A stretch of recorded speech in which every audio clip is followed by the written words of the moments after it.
दोस्तों, आप सभी ने शिव तांडव तो सुना ही होगा, पर इस शिव तांडव की रचना कैसे हुई, ये शिव तांडव कैसे लिखा गया, किस कारण से शिव तांडव की रचना हुई, ये शायद ही कुछ लोग जानते होंगे।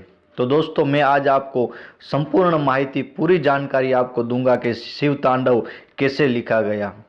दोस्तों, कुबेर एवं रावण दोनों ऋषि विश्रवा की संतान थे और दोनों सौतेले भाई थे। ऋषि विश्रवा ने सोने की लंका का राज्य कुबेर को दिया था, लेकिन किसी कारणवश अपने पिता के कहने पर वे लंका का त्याग कर हिमालय चले गए। कुबेर के चले जाने के बाद इससे दशानन बहुत प्रसन्न हुआ। वह लंका का राजा बन गया और लंका का राज्य प्राप्त होते ही धीरे धीरे वह इतना अहंकारी हो गया कि उसने साधुओं साधुओं पर अनेक प्रहार अत्याचार करना शुरू कर दिया। जब दशानन के इन अत्याचारों की खबर कुबेर को लगी तो उन्होंने अपने भाई को समझाने के लिए एक दूत भेजा, जिसने कुबेर के कहने अनुसार दशानन को सत्य पथ पर चलने की सलाह दी। कुबेर की सलाह सुन दशानन को इतना क्रोध आया कि उसने एक दूत को बंदी बना लिया एवं क्रोध के मारे तुरंत अपनी तलवार से उसकी हत्या कर दी।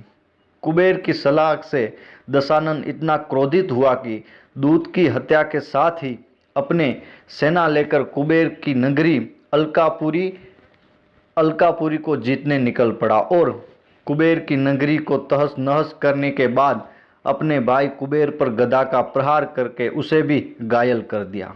लेकिन कुबेर के सेनापतियों ने किसी तरह से कुबेर को नंदनवन पहुंचा दिया, जहां वैद्यों ने उसका इलाज कर उसे ठीक किया।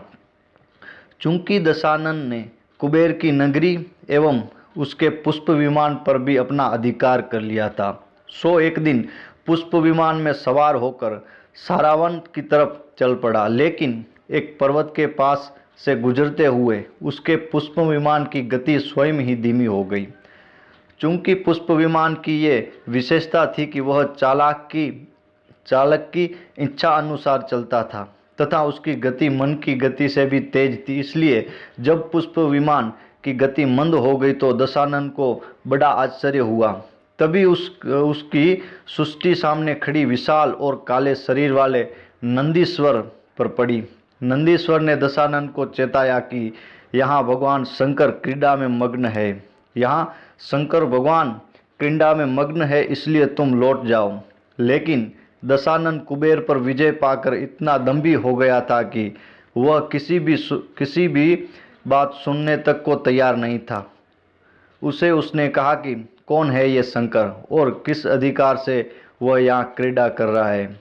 मैं उस पर्वत का नाम और निशान मिटा दूंगा जिसने मेरे विमान की गति अवरुद्ध की है। इतना कहते ही हुए उसने पर्वत की नीचे वो हाथ लगाकर उसे उठाना चाहा। अचानक इस विघ्न से शंकर भगवान विचलित हुए और वहीं बैठे बैठे अपने पांव के अंगूठे से उस पर्वत को दबा दिया ताकि वह स्थिर हो जाए।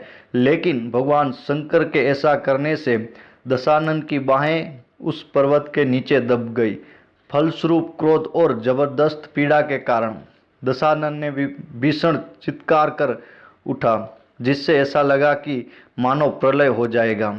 तब दशानन के मंत्रियों ने उसे शिव स्तुति करने की सलाह दी ताकि उसका हाथ उस पर्वत से मुक्त हो सके।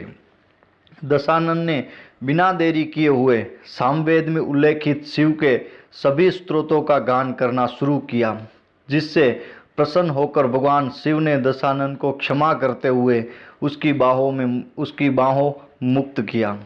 दशानन द्वारा भगवान शिव की स्तुति के लिए जो स्तोत्र गाया गया था वह दशानन ने भयंकर दर्द एवं क्रोध के कारण भीषण चित्कार से गाया था और इसी भीषण चित्कार से संस्कृत भाषा में रावण ससुरण कहा जाता है। इसलिए भगवान शिव रावण की स्तुति से प्रसन्न हुए और उसके हाथों को पर्वत के नीचे से मुक्त किया, तो उसी प्रसन्नता में उन्होंने दशानन का नाम रावण यानी भीषण चित्कार करने पर विवश शत्रु रखा, क्योंकि भगवान शिव ने रावण को भीषण चित्कार करने पर विवश कर दिया था और तभी से दशानन को रावण कहा जाने लगा।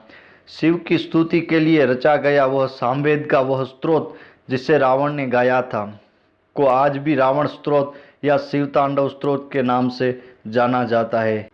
और भगवान शिव की एवं आराधना उपासना के लिए रचे गए सभी अन्य स्तोत्रों में रावण रचयिता या रावण द्वारा गाया गया शिव तांडव स्तोत्र भगवान शिव को अत्यधिक प्रिय है। ऐसे ही हिंदू धर्म की मान्यता है और माना जाता है कि शिव तांडव स्तोत्र द्वारा भगवान शिव की स्तुति करने से व्यक्ति को कभी भी धन संपत्ति की कमी नहीं होती। साथ ही व्यक्ति को उत्कृष्ट व्यक्तित्व की प्राप्ति होती है, यानी कि व्यक्ति का चेहरा तेजस्वी बनता है तथा उसके आत्मविश्वास में भी वृद्धि होती है। इस शिव तांडव स्तोत्र का प्रतिदिन पाठ करने से व्यक्ति को जिस किसी भी सिद्धि की महाकक्षा होती है भगवान शिव की कृपा से वह आसानी से पूर्ण हो जाती है। साथ ही ऐसा भी माना जाता है कि इस स्तोत्र के नियमित पाठ करने से वाणी सिद्धि की प्राप्ति होती है, यानी व्यक्ति जो भी कहता है वह वैसा ही घटित होने लगता है। नृत्य, चित्रकला, लेखन, योग, ध्यान, समाधि आदि सिद्धियां भगवान शिव से ही संबंधित है। इसलिए शिव तांडव स्तोत्र का पाठ करने वाले को इन विषयों से संबंधित सफलता सहज ही प्राप्त होने लगती है। इतना ही नहीं, शनि को काल माना जाता है मित्रों, जबकि शिव महाकाल है। अतः शनि से पीड़ित व्यक्ति को इसके पाठ से बहुत लाभ प्राप्त होता है। साथ ही जिन लोगों की जन्म कुंडली में सर्प योग, काल सर्प योग या पितृदोष होता है उन लोगों के लिए भी शिव तांडव स्तोत्र का पाठ करना काफ़ी उपयोगी होता है, क्योंकि हिंदू धर्म में भगवान शिव को ही आयु, मृत्यु और सर्प का स्वामी माना गया है मित्रों।